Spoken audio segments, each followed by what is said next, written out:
अगर मैं आपसे कहूं कि आपके हिस्ट्री के सिलेबस का एक चैप्टर ऐसा है जिस चैप्टर से ऑब्जेक्टिव क्वेश्चन आएंगे और ऑब्जेक्टिव क्वेश्चन इतने सारे पॉसिबिलिटी के साथ आ सकते हैं, क्योंकि उस चैप्टर में बहुत सारे नाम हैं, उस चैप्टर में बहुत सारी बुक्स हैं, उस चैप्टर में बहुत सारे ऑथर्स हैं और उस चैप्टर में आपको इतनी डिटेल्स मिलेगी, फैक्चुअल डिटेल्स, की शायद आप परेशान हो जाओगे।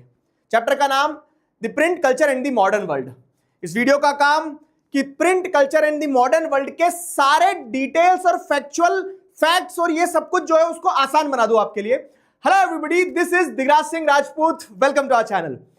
देखो बाबू, मैंने आपको कल बताया था कि हमें स्मार्ट वर्क करते चलना है, तो उस स्मार्ट वर्क के हिसाब से ये चीज इंपॉर्टेंट है कि हमें ये पता हो कि कहां से क्या क्या पढ़ना है। तो ये एक शॉर्ट वीडियो है, इस शॉर्ट वीडियो के दो ऑब्जेक्टिव है। एक तो प्रिंट कल्चर चैप्टर आपका रिवाइज हो जाएगा दनादन, और दूसरा ऑब्जेक्टिव ये है कि इस वीडियो को देखते देखते आपको सारे जितने भी नाम हैं, ऑथर हैं, बुक्स हैं, उनका काम है, print culture and the modern world वाले चैप्टर में जितने भी कैरेक्टर्स हैं ना, सबका रैपिड रिवीजन हो जाएगा। तो फटाफट से समझते हैं क्या है कहानी। तो कुछ ऑथर्स या फिर कह लो इंस्टीट्यूशंस के नाम होंगे एक तरफ, दूसरी तरफ क्या होंगे, उनके बुक्स और उनके काम होंगे। अब देखो, वैसे तो इस वीडियो को आप 2x पे देखना, फटाफट देख लेना। नोट्स भी मैं आपको टेलीग्राम पर दे दूंगा, तो नोट से आपका क्या हो जाएगा, काम हो जाएगा आसान, रिवाइज कर सकते हो बार बार। बाकी वीडियो देख लोगे थोड़ा कंटेक्स्ट समझ में आएगा, जिसने चैप्टर नहीं पढ़ा है उसके लिए खास करके, और जिन्हें पढ़ लिया उनका रिवीजन हो जाएगा। तो जैसे चैप्टर शुरू होता है, पहले आप देखते हैं यूरोप वगैरह वाला पार्ट है, सारा सब कुछ यूरोप का, चाइना का, मतलब चाइना का, यूरोप का, और फिर उसके बाद में इंडिया वाला पार्ट है। तो चैप्टर में बहुत सारे है ना अलग अलग बुक्स हैं, उनके ऑथर्स हैं या फिर किसी इंस्टीट्यूशन के द्वारा जो एसोसिएटेड है, तो पहले मैंने वो बताया आपको। तो अगर हम बात करें ऑथर्स की, तो जैसे जो ट्रेडिशनल चाइनीज बुक थी, उस बुक का नाम क्या था, अकॉर्डियन बुक, जो आपको देखने को मिलता है कि वुड ब्लॉक प्रिंटिंग टेक्निक से छपी जा रही थी। तो अकॉर्डियन बुक वो है, ध्यान रखिएगा। दूसरा क्या है, जो बुद्धिस्ट मिशनरीज थे, तो चाइना से जो प्रिंटिंग टेक्निक है वो कहां पहुंचती है, जापान पहुंचती है। आपको ध्यान है, जापान में जो बुद्धिस्ट मिशनरीज थे, तो उन बुद्धिस्ट मिशनरीज ने जो बुक लिखी थी वो थी क्या, डायमंड सूत्रा। ओल्डेस्ट सर्वाइविंग बुक जो है, हैंड प्रिंटेड जो ओल्डेस्ट सर्वाइविंग बुक है जो हमें नोन है, वो है जापानीज डायमंड सूत्रा, बुद्धिस्ट मिशनरीज के द्वारा लिखी गई थी। तीसरा, हाँ एक और चीज बता दूं मैं आपको। देखो क्या है ना, पहले तो ऐसा था कि पिक्चर बेस्ड क्वेश्चंस दे देते थे, सैंपल पेपर में आता नहीं था, लेकिन पिछले 1-2 साल से देखने को मिल रहा है कि कुछ कुछ सेट्स में पिक्चर बेस्ड क्वेश्चंस आ जाते हैं। तो आपको ध्यान रखना है, जैसे ये पेज किसका है, बुद्धिस्ट डायमंड सूत्रा का पेज है, तो वो पिक्चर्स को थोड़ा सा रिलेट करके चलना अपने दिमाग में। तीसरा क्या है, फिर जापान में जब आर्ट फॉर्म पहुंचा, प्रिंटिंग आर्ट फॉर्म, तो आपको ध्यान हो तो कितागावा उतामारो वाज द पर्सन जिन्होंने एक आर्ट फॉर्म डेवलप किया प्रिंटिंग का, जहां पे रियल वर्ल्ड की इमेजेस को प्रिंट करना शुरू कर दिया उन्होंने, और उसी आर्ट फॉर्म को कहा गया उक्यो। तो उक्यो कितागावा उतामारो से एसोसिएटेड है। तो बुक्स हो या फिर उनके काम हो, तो वो मैंने आसान कर दिया इस चैप्टर में, जितने भी जो भी लोग हैं, जो भी काम है वो, क्योंकि 1 मार्क्स में क्वेश्चन आ सकते हैं। फिर क्या है, world oldest Korean book printed with movable metal type. अब जैसे आप देखोगे तो ये यूनेस्को ने इसको क्या किया, रिकॉग्नाइज किया है, जिगजी। अब ये मैं क्यों पढ़ा रहा हूं आपको, ये ब्लू बॉक्स में दिया है। लोग अधिकतर क्या करते हैं, डिटेल्स मिस आउट कर देते हैं, और प्रीवियस ईयर के सैंपल पेपर्स और बोर्ड के एग्जाम में भी देखोगे तो वो ब्लू बॉक्स में से कुछ डिटेल्स पे क्वेश्चन आ गए हैं इस चैप्टर से खास करके। तो इसीलिए मैंने सारी चीजों को कवर किया है। तो जो ओल्डेस्ट कोरियन बुक है जो मूवेबल मेटल टाइप से चलती है, ब्लू कलर का जो बॉक्स है उसमें दिया है, ये है जिगजी का फोटो। तो इनको अभी भी प्रिजर्व करके रखा है, तो जिगजी वो हो गया। वैसे ही अगर आप देखोगे तो जो कोरियन बुद्धिस्ट स्क्रिप्चर है उसका नाम क्या है, त्रिपिटका कोरियाना। ये भी एक ध्यान रखना है। ये जैसे मैंने आपको चैप्टर पढ़ाते समय एक चीज बताई ना, China, Japan, Korea, Ganpati Bappa Morya. तो चाइना, जापान और कोरिया इस तरह से प्रिंट जो है, प्रिंटिंग टेक्निक जो है वो मूव करी थी। तो जब ये बुद्धिस्ट मिशनरीज कोरिया पहुंचते हैं तो वहां पे जो रिकॉर्डेड बुक्स हैं, जो प्रिंटेड बुक्स हैं, वो है त्रिपिटका कोरियाना। ठीक है, अब आगे बढ़े, मार्टिन लूथर किंग पे आ जाते हैं। तो मार्टिन लूथर किंग, वैसे आगे भी मैंने बताया है, तो 95 थीसिस जो हैं, जो रोमन कैथोलिक चर्च थे उनको प्रोटेस्ट करते हुए, एक तरह से प्रोटेस्टेंट रिफॉर्मेशन जो चालू किया था, वो मार्टिन लूथर किंग ने किया था। और मार्टिन लूथर किंग ने क्या किया है, 95 थीसिस लिखी है, वो ध्यान रखेंगे आप। फिर आगे बढ़े, आगे बढ़ने पे क्या है, अब जैसे देखें ग्रिम ब्रदर्स, ये भी एक ब्लू बॉक्स में दिया गया है। ग्रिम ब्रदर्स कौन थे, तो जर्मनी में, जैसे अगर आप देखेंगे, जर्मनी में 2 भाई थे जिन्होंने गांव जाके पुरानी बच्चों के लिए कहानियां कलेक्ट करी थी और उन्हें कंपाइल करी थी ट्रेडिशनल फोक टेल्स को। तो ग्रिम ब्रदर्स ने क्या किया, बच्चों के लिए कहानियां कंपाइल करी थी। तो ये उनका काम है। ग्रिम ब्रदर्स का अगर नाम आ जाए तो ब्लैकआउट नहीं होना है कि क्या करेंगे, सब कुछ चैप्टर में, बस मैं आपको वो रिवाइज करवा रहा हूं जितने भी नाम हैं, बुक्स हैं, ऑथर्स हैं। आगे बढ़े। हफीज, अब जैसे आप देखोगे तो एक पर्शियन पोइट थे, 14th century Persian poet Hafeez, जिन्होंने अपनी जो भी पोम्स और ये सारा सब कुछ अपना वर्क लिखा है, तो उस वर्क को उन्होंने कंपाइल किया अंडर द नेम दीवान। अब जब आप चैप्टर पढ़ते हो, चैप्टर पढ़ने के बाद इंडिया वाले सेगमेंट में आते हो, अच्छा अभी यूरोप वाला सेगमेंट खत्म हो गया और इतने ही नाम है क्या, तो बुक्स ऑथर नाम इतने ही है, बाकी लोग और भी थे यूरोप वाले फेज में, जो मैं आपको आगे बताऊंगा। खैर मैं जो यहां बता रहा हूं, इंडिया वाले सेगमेंट में आते हो, तो इंडिया वाले सेगमेंट में फर्स्ट पेज पे ये बनी हुई है एक बुक, दीवान का एक पेज लगा है, हफीज की जो दीवान है, ठीक है, तो दीवान ऑफ हफीज जो है उसका एक पेज लगा, और उस पेज के थ्रू बताया गया कि कैसे सुंदर कैलीग्राफी के थ्रू ये बुक को हाथ से लिखा गया है। तो प्रिंटिंग टेक्निक आने के पहले हाथ से लिखा जाता था, मैन्युस्क्रिप्ट, तो ये मैन्युस्क्रिप्ट का एक एग्जांपल है। लेकिन डिटेल क्या ध्यान रखना है अगर आ गया तो, दीवान का ऑथर कौन है, हफीज, दीवान का ऑथर है हफीज। फिर जयदेव, गीता गोविंद, ठीक है, गीता गोविंद, एक ब्लू बॉक्स में अगेन वही दिया है, उसी पेज पे हफीज के जस्ट ऊपर देखोगे आप, ठीक है। तो Jayadev was the author of the book Gita Govind, एक मैन्युस्क्रिप्ट है, ये गीता गोविंद का एक पेज है। फिर जेम्स ऑगस्टस हिकी, तो अब जैसे आगे बढ़ते हैं तो जेम्स ऑगस्टस हिकी एक ब्रिटिश मैन जो था इन इंडिया, जो कि क्या है, किसी से डरता नहीं था, बोलता था, उसका एक न्यूज़पेपर था, और सॉरी उसकी एक वीकली मैगजीन चलती थी, उस वीकली मैगजीन का नाम था बंगाल गैजेट। आपको ध्यान हो, जेम्स ऑगस्टस हिकी को गुस्सा दिला दिया था इसने, तुमने बोला तेरी तो फील्डिंग सेट है। तो जेम्स ऑगस्टस हिकी जो है, इसने क्या किया था, वॉरेन हेस्टिंग को गुस्सा दिलाया था। तो ये बंगाल गैजेट वीकली मैगजीन इसकी थी, और एक वीकली न्यूज़पेपर भी चलता था, ठीक है। वो न्यूज़पेपर जो चलता था बंगाल गैजेट, वो किसका था, गंगाधर भट्टाचार्य का। तो गंगाधर भट्टाचार्य बंगाल गैजेट न्यूज़पेपर वाला हो गया। फिर क्या है, राम मोहन रॉय, तो राम मोहन रॉय की अगर हम बात करें तो राम मोहन रॉय ने क्या लिखा, संबंध कुमुदी। संबंध कुमुदी क्या है, कि न्यूज़पेपर है जो कि राम मोहन रॉय के द्वारा स्टार्ट किया गया था, जिसमें उन्होंने रिफॉर्मेशन की बात करी थी, कि कैसे जो विडो इमोलिशन है, मोनोथीज्म है, इन सारी चीजों के अगेंस्ट में उन्होंने जब लिखा था खुल के, ठीक है। तो राम मोहन रॉय, संबंध कुमुदी, 1821। ये नोट्स जरूर ले लेना। नोट्स कहां मिलेंगे, टेलीग्राम पे। इनफैक्ट हमने अभी एक वेबसाइट भी लाइव कर दी है, digrajsingrajput.com, जहां पे मैं आपको सारे नोट्स दे दूंगा। तो जो बच्चे टेलीग्राम नहीं चलाते, सर व्हाट्सएप नहीं चलाते, यानी तो आप वहां से आपको क्यूरेटेड तरीके सब नोट्स वगैरह भी मिल जाएंगे, ठीक है। तो ये राम मोहन रॉय का संबंध कुमुदी, डिस्क्रिप्शन चेक कर लेना। फिर क्या है, हिंदू ऑर्थोडॉक्सी। अब संबंध कुमुदी के थ्रू जब राम मोहन राय रिफॉर्म चाहते थे ना, तो उनको काउंटर करने के लिए जो हिंदू ऑर्थोडॉक्स थे, उन लोगों ने एक न्यूज़पेपर चलाया जिसका नाम था समाचार चंद्रिका। फिर अगले ऑथर दो, मतलब जैसे अगर आप देखोगे तो एट द सेम टाइम, इसी टाइम फ्रेम में 1822 में दो पर्शियन न्यूज़पेपर भी चल रहे थे। कौन, जाम ए जहान नामा और शमशूल अखबार, ये दो न्यूज़पेपर और चल रहे थे पैरेलल में। फिर अगर आगे बढ़े तो एक गुजराती न्यूज़पेपर भी इसी समय पे इमर्ज हुआ था। ये पूरा जब आप देखते हैं ना कि प्रिंट इंडिया में आ गया, तो अलग अलग बुक्स, ऑथर्स और उनके न्यूज़पेपर्स और उनके काम जो शुरू हुए थे वो बता रहा हूं मैं आपको। तो बॉम्बे समाचार करके एक न्यूज़पेपर, एक गुजराती न्यूज़पेपर शुरू हुआ था। अच्छा, गुजराती न्यूज़पेपर और बॉम्बे समाचार नाम रख दिया। पहले तो भाई साहब इंडिपेंडेंस के बाद में गुजरात और महाराष्ट्र अलग अलग हुआ, नहीं तो पहले तो सब एक ही था, तो इसलिए बॉम्बे समाचार नाम था उसका। फिर क्या है, अब जैसे आप देखेंगे तो रिलीजियस रिफॉर्म वाला जो सेगमेंट है इंडिया में, उसमें आपको पता है कि अलग अलग तरह से क्या है कि रिलीजियस लिटरेचर आउटपोर हो रहा था। तो वहीं पे जैसे जब इस्लामिक एम्पायर का डाउनफॉल होया, क्रिश्चियंस पावर में आ गए, तो जो देवबंद सेमिनरी है, ठीक है, देवबंद सेमिनरी है, उन्होंने क्या किया, उन्होंने बहुत सारे फतवास इशू करे मुस्लिम्स के लिए, ताकि वो क्या करे, अपने रिलीजियस से अलग ना हो, डिस्ट्रैक्ट ना हो। तो हर एक काम और उस काम से जुड़े हुए ऑथर या इंस्टीट्यूशन को मैंने इंक्लूड कर लिया है, ताकि आसानी रहे आपके कुछ भी, मतलब आप ऐसा ना सोचो ये कौन थे भाई साहब चैप्टर में, ठीक है। फिर क्या है, अब जैसे आप देखेंगे तो विमेन वाले सेगमेंट में आते हैं, तो अलग अलग महिलाओं के अलग अलग काम के बारे में लिखा गया है।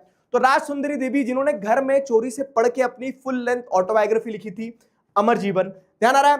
कैलाश भाषनी देवी, ताराबाई शिंदे, पंडिता रामाबाई, ये सारे नाम आएंगे तो डरना मत। ये सारे नाम क्या दर्शाते हैं, these were the women who wrote about women's life, ठीक है। इन्होंने महिलाओं के दुख के बारे में, उनके जीवन के बारे में लिखा है। सोशल रिफॉर्मर्स थी ताराबाई शिंदे, कैलाश भाषनी देवी, ये सब क्लियर हुआ। फिर क्या है, राम चड्डा, ये अंकल जी कौन थे, तो राम चड्डा, अगर आपको ध्यान हो तो जब विमेन एक इंपॉर्टेंट सब्जेक्ट बन गई थी, उनके लिए लिखा जा रहा था, वो पढ़ती थी, उनके लिए किताबें छपती थी, तो राम चड्डा भी एक वैसे ही व्यक्ति थे जिन्होंने एक महिलाओं के लिए किताब लिखी, जिस किताब का नाम था स्त्री धर्म विचार, स्त्री धर्म विचार लिखा इन्होंने। फिर क्या है, खालसा ट्रैक सोसाइटी। अब खालसा ट्रैक सोसाइटी क्या है, तो जैसे मैंने आपको बताया ना कि अलग अलग लेवल पे विमेन के लिए लिखा जा रहा था, तो पंजाब में स्पेसिफिक सोसाइटी बनी खालसा ट्रैक सोसाइटी, जो बुकलेट्स बुक्स वगैरह लिखती थी। और अब सब्जेक्ट क्या होता था कि एक अच्छी महिला की क्या क्वालिटीज होती है, इस तरह की बुक्स वगैरह लिखती थी, ठीक है। खालसा ट्रैक सोसाइटी का में वैसे ही एक बटाला पब्लिकेशन बंगाल में था, सेंट्रल बंगाल में उस बटाला पब्लिकेशन से आपको क्या देखने को मिलता है कि एक डेडिकेटेड प्रिंटिंग जोन बन गया, जो तरह तरह की बुक, रिलीजियस बुक से लगा के ऐसी बुक जिनको थोड़ा सा स्कैंडेलियस माना जाता था, उस सब प्रकार की बुक्स लिखी जाती थी बटाला पब्लिकेशन के द्वारा। Area in central Kolkata devoted to printing of popular books, ठीक है। और फिर पेडलर्स जो थे साइकिल से जा जाके वो जगह जगह बुक्स को बेचते थे, ठीक है। ज्योतिबा फुले, तो ज्योतिबा फुले कौन थे? इन्होंने मतलब एक सोशल रिफॉर्मर थे, इन्होंने गुलामगिरी बुक लिखी, ठीक है, जो कि कास्ट इश्यूज के अगेंस्ट में थी। सिमिलरली लक्ष्मीनाथ बेजबरुआ, हाँ ये पता है 2024 में ये क्वेश्चन में आ गया था एग्जाम में, और बहुत सारे बच्चे एकदम ब्लैंक थे, क्योंकि किसी ने ध्यान ही नहीं दिया डिटेल्स पे। एक ब्लू बॉक्स के अंदर आपको देखने को मिल रहा होगा ये फोटो, और ये पिक्चर बेस्ड क्वेश्चन आया था और इनकी पिक्चर पहचान ही नहीं पाए। तो लक्ष्मीनाथ बेजबरुआ एक पॉपुलर आसामीज ऑथर थे, जिन्होंने क्या किया, जिन्होंने बुरी आयर साधु करके बुक लिखी, जिसमें ग्रैंडमा टेल्स को कंपाइल किया गया, दादी नानी की कहानियां जो होती उनको कंपाइल किया गया था, ठीक है। तो वही बता रहा हूं मैं, देखो क्या होता है ना, आप एक बार 10th दोगे और एक ही बार देना मेरे दोस्त, और एक बार में बेहतरीन करना है। लेकिन मैं तो अब 10 सालों से पढ़ा रहा हूं ना, तो मुझे पता है कि कहां से क्या क्या आ सकता है, क्या क्या मिस आउट हो जाता है बच्चों से। तो ये भूल गए थे बहुत सारे बच्चे, ध्यान नहीं दिया था, तो उसको बता दिया मैंने तुम्हें, तो ध्यान रखिएगा। काशी बाबा कौन है? छोटे और बड़े का सवाल। काशी बाबा भी एक आप देखेंगे तो जो वर्कर वाला सेगमेंट था, तो वर्कर वाले सेगमेंट्स में जैसे आप देखेंगे तो बहुत सारे वर्कर्स ने खुद भी लिखना शुरू किया। तो काशी बाबा एक कानपुर मिर वर्कर थे, जिन्होंने छोटे और बड़ा सवाल करके एक बुक लिखी। फिर क्या है, वैसे एक कानपुर मिर वर्कर जो थे, तो उनकी सारी कविताओं को under the pen name Sudarshan Chakra compile किया गया। सुदर्शन चक्र नाम रखा गया, जैसे ऑथर का नेम रख लेते ना मन, तो ऑथर नेम सुदर्शन चक्र था। उनकी सारी कविताओं को जब कंपाइल किया गया तो उनकी कविताएं सच्ची कविताओं के नाम से एक बुक बनती, कंपाइल होती है। क्लियर हुआ?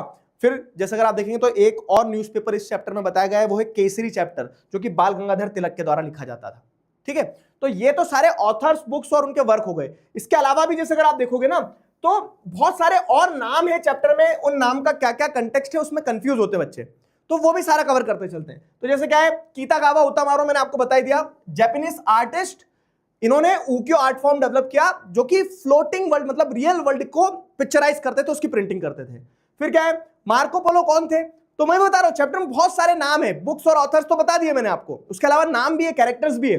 तो मार्को पोलो एक इटालियन एक्सप्लोरर थे, जो कि वुड ब्लॉक प्रिंटिंग टेक्निक का आइडिया यूरोप लेकर गए, है ना। चाइना आए, तुमने देखो, और अलग ही स्कैम चल रहा है, तो छपाई चल रही है, तो उस आइडिया को यूरोप तक ले जाने का श्रेय दिया जाता है मार्को पोलो को। जोहान गुटनबर्ग, ये जो चाचा थे, ठीक है, इन्हीं ने आपका सिलेबस बढ़ाया, इन्हीं के कारण आप पढ़ रहे हो सारा सब कुछ। अगर ये ना होते, प्रिंटिंग प्रेस इन्वेंट नहीं होती, तो आप किताबें नहीं छपती, आज एग्जाम नहीं होता, पढ़ना नहीं होता। खैर, पॉजिटिवली देखो कि इन्हीं ने हमें योग्य बनाया कि हम पढ़ पाए, देख पाए, किताबें छाप पाए। तो जोहान गुटनबर्ग ने क्या किया, ये एक जर्मन गोल्डस्मिथ थे, इन्वेंटर, प्रिंटर एंड पब्लिशर। तो फर्स्ट प्रिंटिंग प्रेस इन्हीं ने डेवलप की, introduce the printing revolution with his mechanical movable type printing press in Europe. किस ईयर में करी थी ये बताओगे मुझे कमेंट्स में। क्लियर हुआ? मार्टिन लूथर कौन थे? तो जैसे मैंने बताया 95 थीसिस लिखी थी इन्होंने। एक जर्मन प्रोफेसर थे, थियोलॉजिस्ट थे, जो धर्म के ऊपर विचार देते थे, अपने धर्म विचारक थे। और इन्होंने क्या किया, एक प्रीस्ट थे, एक ऑथर थे, जिन्होंने प्रोटेस्टेंट रिफॉर्मेशन चालू किया। जो कैथोलिक चर्च थे उनको क्वेश्चन करके एक नया सेक्ट चालू किया क्रिश्चियनिटी के अंदर, ठीक है। इनका एक स्टेटमेंट है, ये भी ध्यान रखना, स्टेटमेंट अगर पूछ लिया जाए तो, printing is the ultimate gift of God and the greatest one, जिसकी मदद से उन्होंने एक समाज में प्रोग्रेस लाने का काम किया। क्लियर हुआ?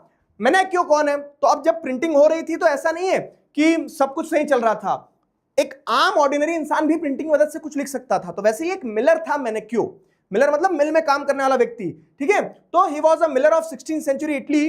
अब इन्होंने क्या किया, जब आप लिख सकते हो, छाप सकते हो अपने हिसाब से, तो इन्होंने अपने हिसाब से इंटरप्रेट किया गॉड को, चर्च को, और उस चीज को क्या है, उस चीज से चर्च जो है ना, रोमन कैथोलिक चर्च, वो एनरेज हो गए, उन्हें गुस्सा आ गई, तो मैंने क्यों को उन्होंने एग्जीक्यूट कर दिया था। ध्यान है, हेरेटिकल आइडियाज के लिए। तो ये कैरेक्टर्स है चैप्टर के। आगे बढ़े तो आगे अगला कैरेक्टर क्या है, देखो बॉक्स में डिटेल्स है, उसमें वहां फंसते बच्चे, ठीक है। इरास्मस, इरास्मस कौन है? एक लैटिन स्कॉलर, एक कैथोलिक रिफॉर्मर, जिन्होंने क्या किया, जो कैथोलिक चर्च की एक्सेसिज्म हो रही थी ना, मतलब हर चीज में चर्च जो घुस रहा था, तो उसको चैलेंज किया, ठीक है। लेकिन एट द सेम टाइम उनको प्रिंट के बारे में बहुत एंजाइटी भी थी कि जैसे हम अगर कुछ लिख सकते हैं तो सामने वाला भी लिख सकता है, ठीक है। और इनकी बुक तो बहुत डिटेल में बारीक में, लेकिन सब इंक्लूड कर लिया, नोट्स बहुत काम आएंगे आपके। तो इनकी बुक का नाम अगर आता है तो अदागीस, ठीक है। तो ये बुक भी ध्यान रखना आप। आगे बढ़े, Thomas Paine, Voltaire, Jean Jacques Rousseau, ये कौन है? तो अगर आप जिस देखेंगे रीडिंग मैनिया वाला जो सेगमेंट है आपके चैप्टर का, जिसमें बताया जा रहा है कि तरह तरह का मटेरियल लिखा जा रहा था, तो साइंटिस्ट के इन्वेंशंस लिखे जा रहे थे, फिलोसोफर्स के आइडियाज लिखे जा रहे थे, तो उसी में नाम आता है किसका, Thomas Paine, Voltaire, Jean Jacques Rousseau का। ठीक है, ये कौन है, फिलोसोफर्स हैं और अपनी राइटिंग्स के लिए फेमस थे। अगला क्या है, लुइस सेबेस्टियन मर्शियर। तो tremble therefore tyrants of the world वाला जो टॉपिक है, पूरे टॉपिक में एक इंपॉर्टेंट नाम आता है, कौन है, लुइस सेबेस्टियन मर्शियर का, जो कि एक ऑथर थे जो बुक्स लिखते थे, और बुक्स लिखते हुए ये लिखते थे कि लिखने से हीरोज बनते हैं। ठीक है, उनका ये स्टेटमेंट है क्या कि प्रिंटिंग प्रेस जो है मोस्ट पावरफुल इंजन है प्रोग्रेस का एंड पब्लिक ओपिनियन का, और इस प्रिंटिंग प्रेस के थ्रू ही हम क्या करेंगे, हम जो मोनार्कियल सिस्टम है उसको स्वाइप कर देंगे, उसको खत्म कर देंगे। ठीक है, तो इन्हीं का स्टेटमेंट था, tremble therefore tyrants of the world, tremble before the virtual writer. जो राइटर्स हैं वो बदलाव ला सकते हैं, जैसे आज बोलते हैं ना कि सोशल मीडिया में पावर है जिससे हम बदलाव ला सकते हैं, तो ये बोलते थे कि लिखने में पावर है क्योंकि लिख के हम बदलाव ला सकते हैं। ऑथर है लुइस सेबेस्टियन मर्शियर, ध्यान रखना अगर आता है क्वेश्चन तो। ठीक है, आगे बढ़े, रिचर्ड एम होव। तो फिर क्या होता है, फर्दर इनोवेशन जो हुए प्रिंटिंग टेक्निक में, उन फर्दर इनोवेशंस में रिचर्ड एम होव का नाम आता है। रिचर्ड एम होव कौन है, एक अमेरिकन इन्वेंटर है जिन्होंने क्या किया, जिन्होंने आप देखेंगे पावर ड्रिवन सिलिंड्रिकल प्रेस जो है उसको परफेक्ट किया सिस्टम को। मतलब जो प्रिंटिंग टेक्निक्स थी, तो प्रिंटिंग प्रेस वगैरह थी, तो पावर ड्रिवन जो सिलिंड्रिकल प्रेस है उसको और मजबूत किया, बेहतर किया, इनोवेट किया। 19th सेंचुरी में जो इनोवेशन हुआ उसमें एक नाम आता है वहां, तो रिचर्ड एम होव का कंट्रीब्यूशन ध्यान रखना होगा आपको। रिचर्ड एम होव के बाद आ जाओ क्या, अब जैसे आप देखेंगे तो 19th सेंचुरी में और नए नए क्या हो रहे थे, सेगमेंट्स निकल के आ रहे थे जो प्रिंटेड मटेरियल को कंज्यूम करेंगे और कंट्रीब्यूट करेंगे, तो उसमें विमेन, चिल्ड्रन, वर्कर ये सब थे। तो अगर विमेन की बात करें तो जैसे Jane Austen, George Eliot, Bronte sister, ये सारी की सारी विमेन ऑथर्स हैं, विमेन ऑथर्स हैं, और इन्होंने जब लिखना शुरू किया, पढ़ना तो बहुत सारी महिलाओं ने इन्हें पढ़ा और इन्होंने विमेन को रीडिफाइन किया कि महिलाएं कैसे सशक्त होती है, उस समय की स्थिति को दर्शाती है। ठीक है, वो हो गया। फिर क्या है, वॉरेन हेस्टिंग। अब अगर आप इधर आओगे तो अब इंडिया वाले सेगमेंट में अपन कूद पड़े, तो वॉरेन हेस्टिंग कौन है, तो जेम्स ऑगस्टस हिकी था जो वीकली मैगजीन लिखता था।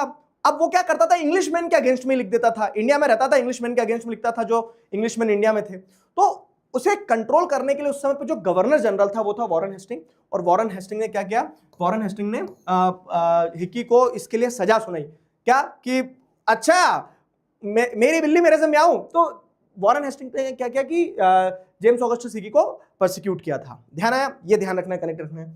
उलेमास कौन है, अब उलेमास एक नाम आता है, तो जब मैंने बताया कि जो जैसे देवबंद सेमिनरी था जो फतवा इशू कर रहा था, है ना, तो वैसे ही जब Muslims were feared about this की मुस्लिम एम्पायर का फॉल हो गया, अब क्रिश्चियंस आ गए, ब्रिटिशर्स आ गए, तो जो लीगल स्कॉलर्स थे इस्लाम के, शरिया लॉ के, ठीक है, इस्लामिक लॉ के, जो कि लोगों को डायरेक्शन देते थे कि क्या करना है, क्या सही है, क्या गलत है, वो थे उलेमास। उलेमास के बाद में आ जाओ, राजा रवि वर्मा कौन है, ये इंडियन पेंटर हैं जिनकी पेंटिंग्स जो है प्रिंटिंग के बाद में बहुत आसानी से अवेलेबल हो जाती थी, क्योंकि वुड ब्लॉक पेंटर जो होते थे तो इनकी पेंटिंग्स की कॉपी बना के फिर छापते थे। बाकी he was one of the prominent painter, Raja Ravi Varma. फिर क्या है, अब doctor B R Ambedkar in Maharashtra, E V Ramaswamy Naicker, तो ये सोशल रिफॉर्मर्स है, ध्यान रखिएगा। जैसे अपन ने देखा ज्योतिबा फुले की बुक थी गुलामगिरी, तो वैसे ही ज्योतिबा फुले के साथ में और भी सोशल रिफॉर्मर्स के नाम जोड़े गए हैं, ठीक है, जिन्होंने बहुत दम से कास्ट इनइक्वालिटीज के बारे में लिखा, बताया कि कास्ट इनइक्वालिटीज गलत है, और इनकी राइटिंग्स को फिर ऑल ओवर द इंडिया पढ़ा जाता था। ठीक है, बी आर अंबेडकर और ईवी रामास्वामी नायकर हो गए। लक्ष्मीनाथ बेसबरुआ, जो फोटो दिखाई मैंने अभी आपको दादाजी की, ग्रैंडमा टेल्स करके सारी जो उन्होंने कहानियां कंपाइल करी थी, ठीक है, तो he was a pioneer author of Assamese literature. He wrote Burhi Aair Sadhu, grandma's tales and other notable work. He penned the popular Assamese song, ठीक है, ओ मोर अपनार देश, ओ माय बिलव्ड लैंड, ठीक है, आसामीज लैंग्वेज में उन्होंने लिखा है। तो ये हो गए। फिर गवर्नर जनरल बेंटिक, ये कहां से आ गए पिक्चर में, तो जैसे अगर आप देखोगे सेंसरशिप वाला जो टॉपिक है लास्ट टॉपिक चैप्टर का, वहां पे 2-3 नाम आते हैं। कौन कौन से नाम आते हैं, जैसे मैंने बताया आपको कि केसरी न्यूज़पेपर किसका है, बाल गंगाधर तिलक का। तो वैसे ही कुछ ब्रिटिश ऑफिसर्स के भी नाम आते हैं कि पहले क्या था ना, पहले जैसे देखेंगे तो कलकत्ता सुप्रीम कोर्ट ने 1820s में एक लॉ पास किया था जिसके चलते इंग्लिश मैन इन इंडिया जो थे वो कुछ भी नहीं लिख सकते थे, उनको सेंसर किया जाता था, कंट्रोल किया जाता था। अब तो फिर क्या है कि बहुत सारे इंग्लिश न्यूज़पेपर वालों ने रिक्वेस्ट करी थी, किससे, गवर्नर जनरल बेंटिक से, और governor general Bentinck was the person who agreed to revise press laws, मतलब थोड़ी आजादी दी थी गवर्नर जनरल बेंटिक ने, ठीक है। और गवर्नर जनरल बेंटिक के बाद में फिर क्या एक और नाम दिया है, थॉमस मकाले, एक कॉलोनियल ऑफिशियल जिसने इंडियन एजुकेशन पॉलिसी तब ड्रॉ करी थी, वो आज तक हम घिसे चले आ रहे हैं, ठीक है। तो he was the person Thomas Macaulay, a colonial officer formulated the new rules that restored the earlier freedom. तो ये जो जनरल बेंटिक ने, ठीक है, गवर्नर जनरल बेंटिक ने प्रेस लॉज को रिवाइज किया था ना, तो रिवाइज करने के समय जो फ्रीडम दी थी, उस फ्रीडम के लिए जो डॉक्यूमेंट बनाया था वो थॉमस मैकॉले ने बनाया था। और ये सब आपकी बुक में ही है। होता क्या ना कि हम ऊपर ऊपर जब पढ़ लेते हैं तो हमें ध्यान नहीं रहता है, और इन्हीं डिटेल्स में से जब क्वेश्चन बन के आते हैं तो फिर ध्यान आता है कि काश पढ़ लिया होता। तो आज आपने सब कुछ पढ़ लिया है, चिंता ना करो, ठीक है। ये पूरी डिटेल्स है। नोट्स एक बार रिवाइज करोगे, देखो 5 मिनट का काम है, नोट्स एक बार रिवाइज करोगे तो आप प्रिंट कल्चर के फैक्चुअल पार्ट से परेशान नहीं हो जाओगे, उल्टा कॉन्फिडेंट फील करोगे, ठीक है। इसी तरह और वीडियोस में आपको देता रहूंगा, बस आपको क्या कर रहे हैं ना, स्मार्ट वर्क करते रहना है। और ये वीडियोस आपके लिए बहुत मददगार साबित होंगे, ताकि आप क्या करो ना, जिस्ट पकड़ते चलो। आपको किसी और चीज में पूरे सिलेबस में अगर दिक्कत जा रही हो तो मुझे बताओ। बाकी हम मिल रहे होंगे 2 तारीख से 7 तारीख के बीच में, मैराथन तब शुरू करेंगे। अभी मैं आपको ऐसे वीडियोस देता रहूंगा जहां जहां मुझे इंपॉर्टेंट लगेगा, जो जो टॉपिक पे। अगर आप किसी टॉपिक में फंस रहे हो तो do let me know in the comments. तब तक will have victory over board साथ मिलकर। अभी के लिए साइन ऑफ करता हूं। Signing off with this, together we can, we will. Thank you very much.